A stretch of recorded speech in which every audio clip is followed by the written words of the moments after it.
حضرت سیدنا امام حسن رضی اللہ تعالیٰ عنہ ہمارے نبی کریم صلی اللہ تعالیٰ علیہ وآلہ وسلم کے بڑے نواسے تھے اور حضرت علی کرم اللہ وجہ الکریم کے بڑے بیٹے تھے۔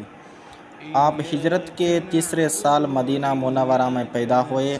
آپ رضی اللہ تعالیٰ عنہ کے نے نبی کریم صلی اللہ تعالیٰ علیہ وآلہ وسلم کی محبت اور شفقت بھری گود میں پرورش پائی۔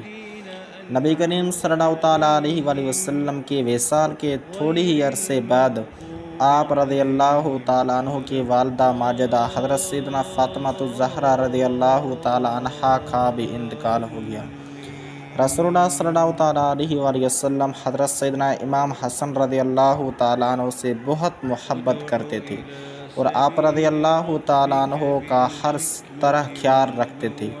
صورت شکل میں آپ رضی اللہ تعالیٰ عنہ اپنے نانا سے بہت ملتے تھے۔ نہایت ذہین، صاحب علم اور بہادر تھے۔ کئی جنگوں میں شریک ہوئے اور کسی میدان میں آپ رضی اللہ تعالیٰ عنہ کا قدم کبھی پیچھے نہ ہٹا۔ باغیوں نے جب حضرت عثمان غنی رضی اللہ تعالیٰ عنہ کے مکان کو گھیرا لیا تھا تو ان کی حفاظت کرنے والوں میں حضرت سیدنا امام حسن رضی اللہ تعالیٰ عنہ بھی شامل تھے۔ آپ رضی اللہ تعالیٰ عنہ ان باغیوں کے ہاتھوں زخمی بھی ہوئے۔ حضرت سیدنا امام حسن رضی اللہ تعالیٰ عنہ نہایت سادہ مزاج اور بردبار تھے۔ انتہائی غصے کی حالت میں بھی کوئی سخت کلمہ زبان میں نہ لاتے تھے۔